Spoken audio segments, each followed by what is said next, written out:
C'est le moment où jamais, les gars. Adesanya va mettre KO Nassourdine Imavov. Adesanya, en fait, il va vous rappeler celui qu'il est vraiment. Adesanya, en fait, il va vous montrer, il va vous faire une performance qui va vous faire vous dire oh, j'avais oublié qui est vraiment Adesanya. Adesanya, il va vous rappeler, il va vous montrer que vous aviez oublié c'est qui vraiment, qui est le vrai stylebender. Après la performance que Adesanya il va faire contre Nassourdine Imavov, vous allez tous oublier tous les trucs de chien, vous allez oublier tous les trucs avec Dricus Duplessis, vous allez tout oublier, vous allez vous dire ah ouais c'est vrai, en fait c'est lui le vrai stylebender. Vous allez totalement oublier Nassourdine Imavov, la vague de hype par rapport à Nassourdine Imavov va s'arrêter ce samedi en Arabie Saoudite. Alors les gars, j'espère que vous allez super bien et bon, donc comme vous avez pu le deviner, aujourd'hui on va parler du combat qui aura lieu entre Adesanya et Nassourdine Imavov. Bon à la fin on va un petit peu parler et rapidement de Sharapoutin Magomedov contre MVP Michael Venom Page. Je t'ai déjà spoilé mon pronostic par rapport au combat principal, mais selon moi c'est évident. Et please, Adesanya par pitié écoute-moi. Il faut que tu battes Nassourdine Imavov. Ok, je sais que dans mon audience, il y a vraiment beaucoup de Français. Je sais que vous n'allez pas aimer me voir hyper Adesanya. Genre, je sais que vous voulez que je hype Nassourdine Imavov au contraire. Mais Amine, genre, je suis pas français. Et aussi c'est vraiment Adesanya qui est l'un des combattants qui m'a le plus fait commencer à aimer le MMA en tant que tel. Donc non, je vais pas être pour Nassourdine. Je suis à 100% pour Adesanya. À 110% même pour Adesanya.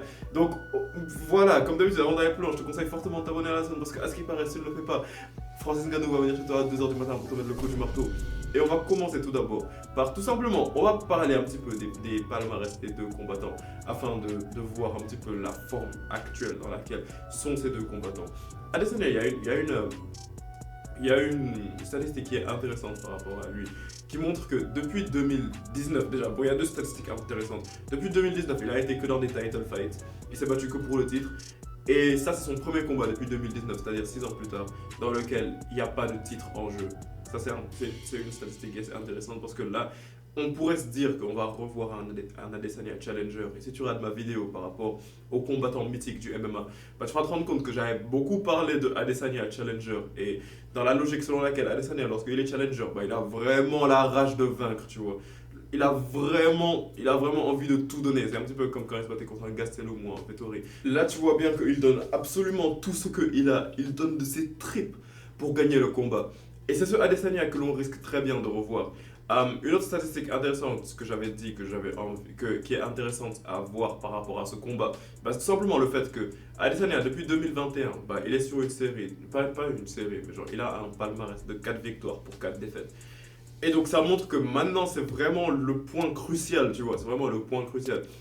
C'est un petit peu le genre de combat qui montre que s'il gagne ce combat, bah, il peut se relancer automatiquement et partir chercher le titre. Par contre, s'il perd ce combat, là très clairement, Adesanya il part sur une fin de carrière, il n'y a pas d'autre mot. Genre. Donc ce combat-là, on voit très bien qu'Adesanya, il part en devant tout donner, tu vois. Il doit absolument tout donner parce qu'on sait très bien qu'à son dernier combat contre Dricus Duplessis, déjà il s'est fait soumettre. Mais déjà il y a plein de gens qui disaient que ouais, il ne méritait pas de automatiquement se battre pour la ceinture et que ouais, genre c'est le Dana White privilege et tout ça. Donc là, Adesanya, il a absolument tout à prouver, tu vois, il a absolument tout à prouver. Et c'est la raison pour laquelle moi je me dis que le Adesanya que l'on va voir ce samedi, ça va vraiment être Adesanya prime du prime.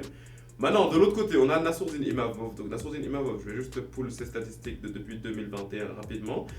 C'est assez simple parce que lui, il a rejoint l'UFC en 2010, en 2020, ouais, je voulais en être sûr. Donc, depuis 2021, lui, il a eu 6 victoires, un no contest et une défaite. Donc Nassourdine Imavov, on voit genre que c'est un combattant qui est très chaud également. Il a mis beaucoup de KO. Récemment, il a mis KO Jared Cannonier pendant le début de l'été. Après, il a battu Brendan Allen lors de l'UFC Paris par décision unanime. Un truc qui est intéressant à voir lorsque l'on parle en termes de style de ces deux combattants, bah, tout simplement que, comment dire, que Adesanya, tu connais son style de combat, je pense que c'est un secret pour personne. Adesanya, c'est un kickboxer de génie, c'est vraiment un super bon kickboxer. Nassourdine Imavov, lorsque tu regardes son style de combat, genre bien évidemment, quand tu entends son nom de famille, tu te dis ouais, genre c'est un lutteur et pas ça, mais c'est pas vraiment un lutteur. Bon, il se débrouille, il est chaud au sol, je veux dire. Tu vas pas faire ce que tu veux de lui au sol. Mais Nassourdine Imavov, majoritairement, c'est un boxeur en fait. Genre, c'est vraiment le genre de combattant genre, qui va juste rester debout et t'envoyer des coups de poing. Et en fait, l'expérience, elle a montré que les boxeurs, ils ont souvent des très bonnes performances contre les kickboxers. C'est un petit peu l'exemple de Sean Strickland, ce qu'il a fait face à Israël Adesanya. C'est ça en fait, genre les boxeurs, ils ont vraiment très souvent de très bonnes performances contre les kickboxers.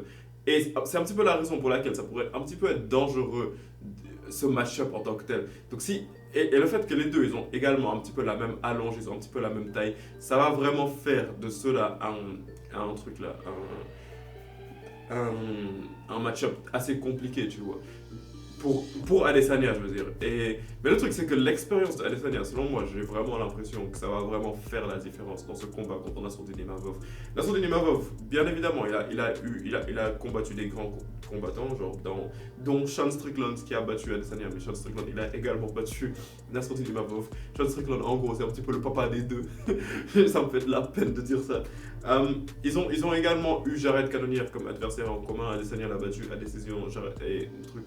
Comment dire, Nassourdine Imavov l'a battu par TKO, je veux dire, très controversé. Je me souviens que j'en avais parlé à l'époque, mais selon moi, bah, l'arbitre a quand même arrêté le combat un petit peu trop tôt parce que Nassourdine Imavov, non, comment dire, Jared Cannonier, il se protégeait encore et il envoyait encore des coups et il était encore debout, donc ça m'avait un petit peu étonné que l'arbitre arrête le combat aussitôt.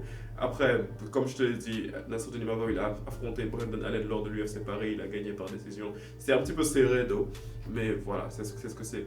Maintenant, le truc, c'est que moi je me dis que Nassourdine Imavov, il n'a pas encore affronté un adversaire top 5, genre en mode un adversaire chaud, et directement il saute à Adesanya.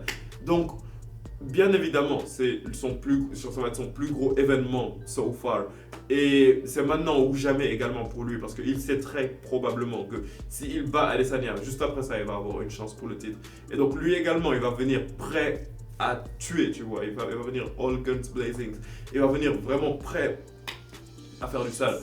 Donc ils ont tous les deux, ils ont vraiment tous les deux à gagner de ce combat. Et vraiment, c'est la raison pour laquelle je sais que ça va être un combat qui va être très divertissant et tout. Mais les gars, moi je vous dis, faites-moi confiance. Cette fois-ci, faites-moi confiance. Et j'ai tellement pas envie de porter la poisse à Adesanya.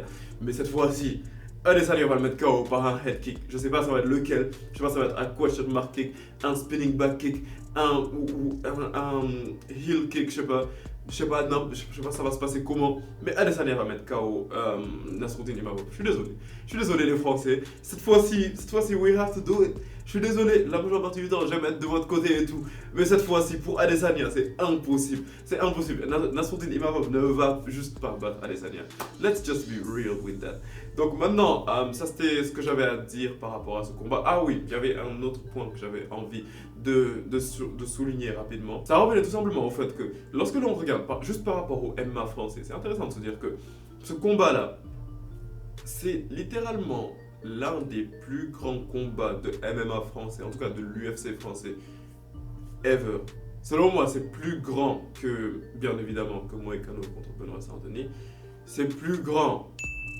Je dirais, honnêtement, je me demande si c'est pas plus grand que Cyril Gane contre John Jones. Bon, peut-être pas à ce point, parce que Cyril Gane contre John Jones, il y avait une ceinture en jeu. Mais lorsque tu regardes Adesanya, ce qu'il représente dans le MMA, moi je me dis que genre à l'UFC en France en tout cas, si tu classes genre les événements en termes d'importance, tu as littéralement, comment dire, comment il s'appelle déjà, Cyril Gane contre John Jones en numéro 1. En deuxième, automatiquement, tu as Nassourdine Imavov contre Adesanya. Et en troisième, tu as Poirier contre Benoît Saint-Denis. Parce que ça, c'est vraiment un gros événement qui est sur le point d'avoir lieu entre Adesanya et Nassourdine Imavov. Mais bon, là, je vais faire une petite parenthèse avant de terminer la vidéo pour te parler rapidement de Sharapoutin Magomedov contre Michael Venom Page. Mon cœur veut à 100%, mon cœur veut à tout prix que Michael Venom Page batte Sharapoutin Magomedov. Les gars, moi j'aime pas trop Sharapoutin Magomedov. Si vous regardez certaines de mes vidéos, vous allez vous rendre compte qu'il y a plein de moments où je vous disais que Sharapoutin Magomedov c'est une fraude et qu'il va pas tarder à se faire exploser. Je vous disais très souvent que même s'il est invaincu, genre, il lui reste... En fait, il faut juste qu'il affronte un adversaire qui est peut-être du top 10, top 5, afin qu'il soit vraiment float-checké rapidement et qu'on prouve rapidement que en fait la hype elle était juste Genre, elle était juste. Genre, que le combattant, il est juste surcoté de base. Parce que, oui, moi, je suis quasiment. Je suis convaincu que le gars, il est totalement surcoté. La dernière fois, lors de l'ancien UFC en Arabie Saoudite, bon, pas celui en octobre, mais celui qui avait lieu en août, exactement. Sharar Magomedov, il avait affronté. J'arrive jamais à prononcer son nom, lui. Oleg Sishsuk. Et moi, je me souviens que ce combat, un truc qui m'avait choqué par rapport à ça, bah, c'est juste que Sharar Magomedov, en fait, c'est ce combat-là qui m'a littéralement prouvé à quel point Sharar Magomedov, selon moi, c'est une fraude. Parce que, oui, je sais que c'est un combattant genre, il a une histoire derrière, il a perdu son œil, genre, c'est super badass et tout. Mais le gars, genre, il n'arrivait pas à défendre un takedown, il attrapait la cage, il trichait, et avec tout ça, il n'a pas réussi à battre son adversaire, genre, pendant le combat. Et ouais, exactement, c'est de ça que je voulais me souvenir. Il avait gagné le combat par décision. Et selon moi, c'était un combat qui était très serré, qui n'était même pas censé être aussi serré que ça pour lui. Et bien évidemment, après ça, il est venu. Après, il a mis KO Petrosyan par double spinning back fist. Et ça, après ça, tout le monde a parlé de lui en mode oui, c'est un génie et tout. Mais je vous dis que Sharar Magomedov, il n'a pas tardé à se faire exposer de manière brutale, très brutale. Mais malheureusement, mon cerveau me dit que c'est pas MVP qui va l'exposer de manière aussi brutale. Ouais, parce que mon pronostic par rapport à ce combat, c'est Sharar Magomedov par décision unanime. Ouais, décision unanime ou décision partagée, mais ça va être par décision en tout cas. Maintenant, le truc, c'est que la raison pour laquelle je dis ça, c'est que MVP, malheureusement, je vais pas dire qu'il est surcoté. Il n'est pas totalement surcoté. Mais le truc, c'est que MVP, déjà, il a 0 jeu au sol. Ça a été prouvé face à Ian Gary. Mais le truc, c'est que Sharar Magomedov, également, il n'est pas super chaud au sol. Donc ce combat, j'ai l'impression qu'il va rester debout. Et Sharar Magomedov, j'ai l'impression qu'il va vouloir prouver même qu'il est meilleur en striking que MVP. Mais le truc, c'est que MVP, sa performance contre Ian Gary également, elle a un petit peu prouvé ses limites en termes de striking. Parce que déjà, MVP, j'avais un premier problème par rapport à lui, c'est son manque de KO power. En tout cas, qu'il a montré à l'UFC. Un manque de KO power.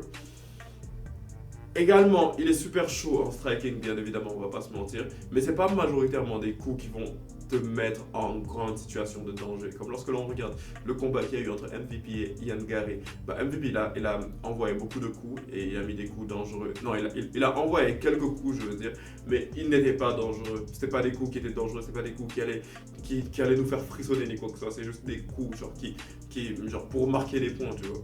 Et moi je me dis que sur ça, Sharar Magomedov également, c'est comme ça qu'il se bat. Et j'ai l'impression que Sharar Magomedov, il va avoir l'ascendant sur cela. Donc mes pronostics pour cette soirée, bien que je veuille à 100% que MVP gagne ce combat, mes pronostics pour cette soirée, ça va clairement être que MVP va battre. Non, pardon, je veux dire que Sharar Magomedov va battre MVP par décision unanime. Et que Adesanya va mettre KO Nassourdine Imavov, disons au troisième round. Ouais, troisième round KO par un coup de pied, je vois bien ça. Mais j'ai tellement pas envie de me tromper parce que sinon je vais faire une vidéo, je vais tellement être détruit. Si Adesanya perd contre Nassourdine Imavov, je vais être fou. Genre, sérieusement, si ça se passe, il va pas falloir que je reste seul. Il va vraiment pas falloir que je reste seul parce que là, ça va pas aller. Mais bon, en tout cas, genre, dites-moi ce que vous avez pensé de cette vidéo. Et comme d'habitude, si ce genre de vidéo vous plaît, je vous conseille tout simplement de vous abonner à la zone. Et on se capte bientôt pour une prochaine vidéo, la famille. Peace out.